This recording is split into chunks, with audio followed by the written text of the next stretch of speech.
Hello everyone, welcome back to my channel that is biology achievers. My name is Simmi Singh.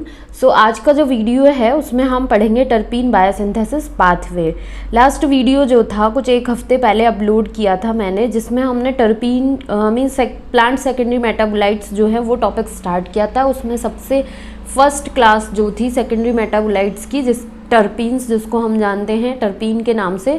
So terpenes के बारे में हम detail में discussion कर चुके हैं, लेकिन इसका जो बायोसिंथेसिस पाथवे है उसको नहीं पढ़ा था। लेकिन हम ये देख चुके थे कि इसका जो बायोसिंथेसिस है वो दो पाथवे के थ्रू होता है। एक को हम MVA पाथवे के नाम से जानते हैं और दूसरा जो था उसको हम MEP पाथवे के नाम से जानते हैं।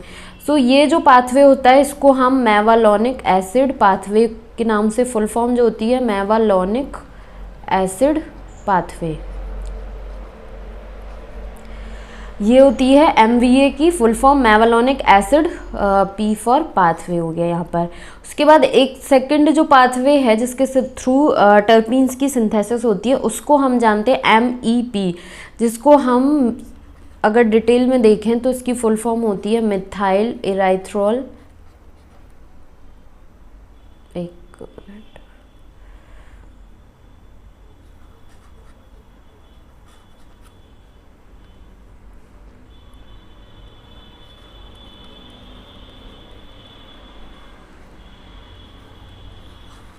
Methyl इराइथ्रोल pathway.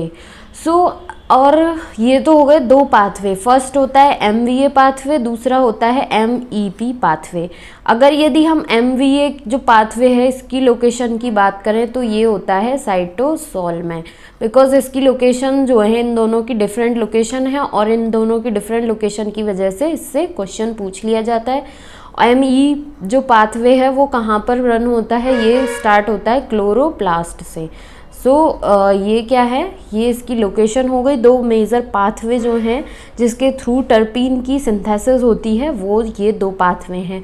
अब ये जो दो पाथवे हैं इसके थ्रू कैसे टर्पीन की सिंथेसिस होती है और इनके क्या प्रिकर्सर मॉलिक्यूल होते हैं उसके बारे में हम डिटेल में डिस्कशन करते हैं। यहाँ पर मैंने एक डायग्राम जो है वो बनाया हुआ है, देख सकते हैं। इसमें सारी एक ही डायग्राम जो है उसमें दोनों पाथवे का डिटेल दिया हुआ है और बहुत अच्छे से समझ में आ जाएगा। स्टार्ट करते हैं हम यहाँ से इसमें वन बाय वन पाथवे को। तो पहला पाथवे जो है जिसको हम MVA पाथवे के नाम से जानते हैं, इसकी फुल फॉर्म हम देख चुके हैं और यहाँ पर भी लिखा हुआ है मेवालोनिक एसिड पाथवे के नाम से इसको जानते हैं। इसकी अगर लोकेशन की बात करें तो इसकी लोकेशन क्या होती है, ये साइटोसोल से स्टार्ट होता है, साइटोसोल में रन होता है ये वाला पाथवे MVA पाथवे।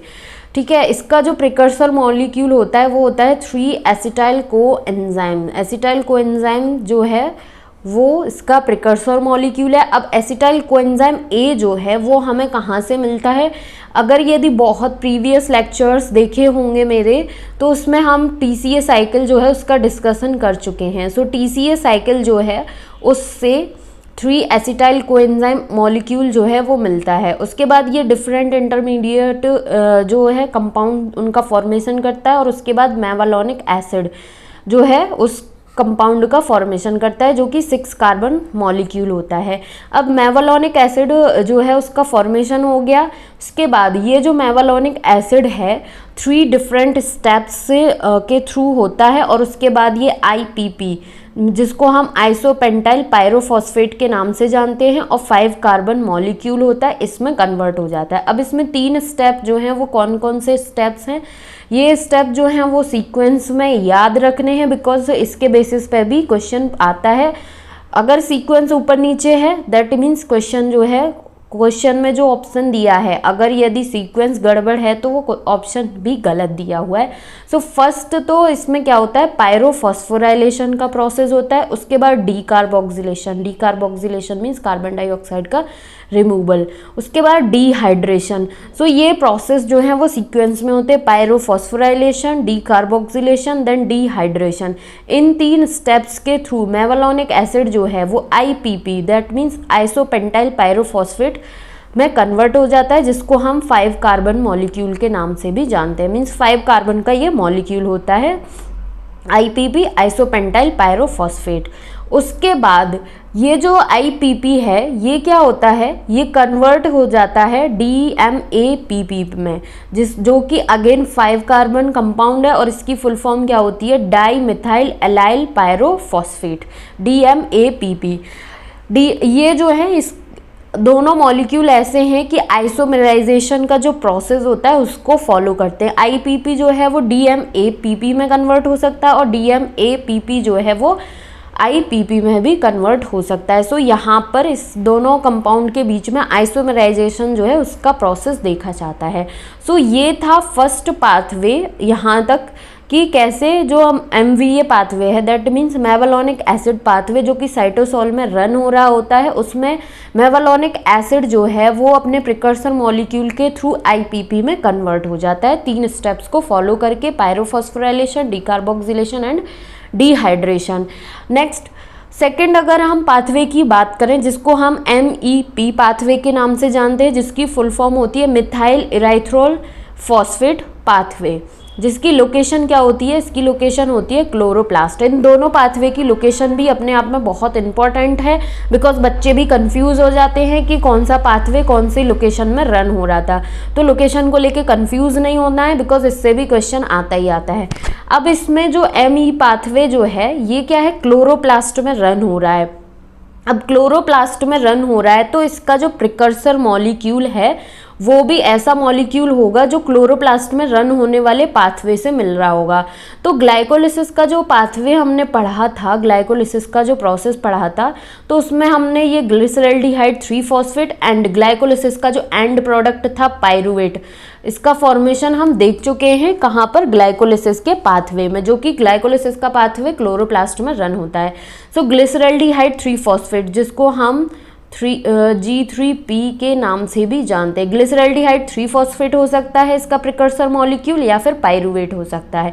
ये जो दोनों में से कोई भी इसका प्रिकर्सर मॉलिक्यूल होता है, ये क्या है, कन्वर्ट हो जाता है MEP मिथाइल इराइथ्रोल फॉस्फेट में, और मिथाइल इराइथ्रोल फॉस्फेट जो है वो DMAPP में कन्वर्ट हो जाता है।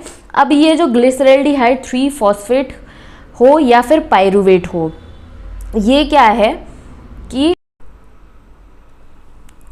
ना ये जो प्रिकर्सर मॉलिक्यूल है ग्लिसरल्डिहाइड 3 फॉस्फेट या फिर पायरुवेट, ये जो है DOX-P सिंथेज और DOX-P रिडक्टेज, ये 2 एंजाइम होते हैं, इसकी हेल्प से किस में कन्वर्ट हो जाता है, मिथाइल इराइथ्रोल फॉस्फेट, जिसको हम MEP के नाम से जानते हैं। सो यहाँ पर 2 एंजाइम इन्वॉल्व होते हैं, DOX-P सिंथेज, एक तो सिंथेज एंजाइम है और एक DOX-P रिडक्टेज एंजाइम है।